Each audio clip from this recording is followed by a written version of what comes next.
내 속사람으로는 하나님의 법을 즐거워하되 내 지체 속에서 한 다른 법이 내 마음의 법과 싸워 내 지체 속에는 죄의 법으로 나를 사로잡는 것을 보는도다. 오호라, 나는 곤고한 사람이로다. 이 사망의 몸에서 누가 나를 건져내랴. 우리 주 예수 그리스도로 말미암아 하나님께 감사하리로다. 그런즉 내 자신이 마음으로는 하나님의 법을, 육신으로는 죄의 법을 섬기노라. 그러므로 이제 그리스도 예수 안에 있는 자에게는 결코 정죄함이 없나니, 이는 그리스도 예수 안에 있는 생명의 성령의 법이 죄와 사망의 법에서 너를 해방하였습니다. 할렐루야. 오늘 함께 가정 예배를 드리는 우리 믿음의 성도님들 주님의 이름으로 환영하고 또 축복합니다. 오늘 함께 나누는 말씀이 여러분에게 있어서 능력의 말씀이 되고 또 하나님이 부어주신 놀라운 은혜와 축복의 말씀이 되기를 간절히 소망합니다. 여러분, 옛날 속담에 보면은요, 고슴도치도 제 새끼 함함한다 라고 하는 말이 있습니다. 함함하다라는 말이 익숙하지 않은 분들도 아마 계실 거예요. 함함하다라는 말은요, 털이 보드랍고 반지르르하다라는 뜻입니다. 그런데 여러분, 고슴도치의 털이 보드랍고 반지르르할까요? 우리가 알고 있는 상식으로는 고슴도치의 털은 바늘처럼 꼿꼿합니다. 하지만 고슴도치의 입장에서는 제 자식이 잘나고 귀여워 보인다라는 뜻에서 이러한 속담이 만들어졌겠죠. 하나님이 바라보시는 인간도 그렇습니다. 구약 성경, 아니 오늘날 인간의 모습을 보면 인간은 늘 하나님 앞에 부족한 존재입니다. 하나님을 믿고 따르는 삶을 살기보다 늘 자기 뜻대로 살아가며 하나님이 원치 않는 일들을 더 많이 하는 존재입니다. 하지만 하나님은요, 인간에게 복을 주시고 함께 하시며 지금도 우리를 위해 인도해 주시는 분이시죠. 왜 그렇습니까? 그 이유는 우리를 사랑하시기 때문입니다. 창세기에 보면 하나님이 세상과 만물을 창조하실 때 유독 사람 많은 당신의 형상대로 창조하셨습니다. 창조하시는 것으로 끝나는 것이 아니라 생기를 불어넣어 주시고 생육하고 번성하며 땅에 충만하라고 복을 주시죠. 하지만 인간은 하나님의 뜻을 어기고 하나님이 원치 않는 죄를 범하게 됩니다. 이후 인간의 삶은 늘 하나님을 실망시키기에 충분한 삶을 살아갑니다. 성경에 등장하는 이스라엘 백성들을 보세요. 하나님이 원치 않는 우상을 섬기고 범죄하며 육신의 쾌락과 세상의 방법을 따라 살아가는 모습들이 얼마나 많이 드러납니까? 심지어 하나님의 통치를 거부하고 인간의 왕을 세워달라 요청하며 이후에 이 권력과 욕심을 채우기 위해서 얼마나 많은 정죄와 또 범죄가 넘쳐나는지 모릅니다. 하지만 인간을 사랑하신 하나님은요, 최후의 방법으로 당신의 아들인 예수님을 이 땅에 보내시고 우리의 죄를 대신 담당하게 하심으로 하나님과 우리의 관계를 회복하고자 하셨습니다. 때문에 요한복음 3장 16절의 말씀대로 누구든지 예수님을 믿으면 하나님의 자녀가 되고 또 구원을 얻게 만들어 주시는 것을 우리가 또 알고 있고 또 믿고 있죠. 저도 그렇고 우리 성도님들도 마찬가지입니다. 하지만 여러분, 우리가 예수님을 믿는다고 해서 영적으로 완벽한 존재가 되는 것은 아닙니다. 예수님을 믿는 것이 궁극적으로 구원을 얻는 것은 맞지만 이 땅에서 하나님의 형상을 완전히 회복하지는 못한다라는 것입니다. 여러분, 예수님을 믿는다는 것이 무엇입니까? 성경은 자기를 부인하고 자기 십자가를 지고 따르는 것이라고 말합니다. 즉, 자기를 부인한다라는 것은요, 내 뜻이 아닌 하나님의 뜻과 또 예수님의 가르침대로 살아가는 것을 이야기하는 것이죠. 하지만 우리는요, 예배를 드리는 지금 이 순간에도 죄의 유혹과 공격을 받고 있습니다.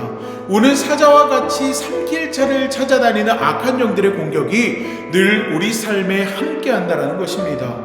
그 유혹과 공격 속에서 믿음을 잘 지키고 늘 믿음 안에서 승리해야 하지만 그 유혹이 너무나도 강력하고 또 달콤한지라 믿음을 지키지 못하고 유혹에 굴복하는 일들도 우리 안에 있습니다. 오늘 본문 말씀 속에 있는 사도 바울도 마찬가지입니다. 자신의 마음으로는 하나님의 법을 섬기고 싶으나 육신으로는 죄의 법을 섬긴다고 탄식하고 있는 것을 볼 수가 있습니다. 우리가 잘 아는 사도 바울 역시 인간인지라 그 마음속에 두 마음이 있음을 이야기하고 있는 것입니다. 그렇다면 우리는 항상 죄의 종노릇하며 죄에 매여서 살아가야 할까요? 아닙니다.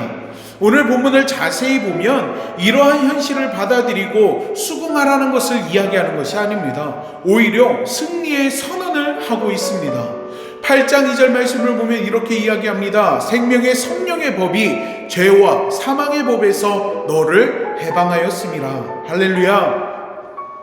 요한복음 14장 26절 말씀을 보면은요, 보혜사 곧 아버지께서 내 이름으로 보내실 성령, 그가 너희에게 모든 것을 가르치고 내가 너희에게 말한 모든 것을 생각나게 하리라고 말씀하고 있습니다.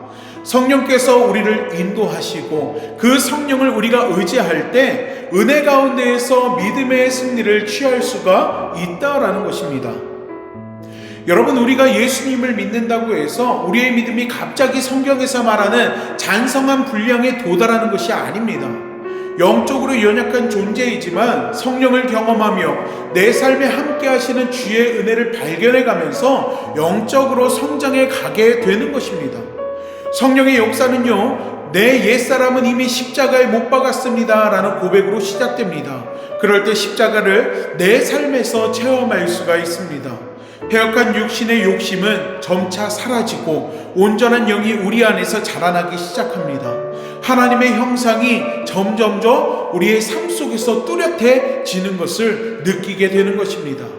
다른 성도나 자신에게 육에 속한 모습이 있다고 해서 너무 책망하거나 혹은 자책해서는 안 됩니다.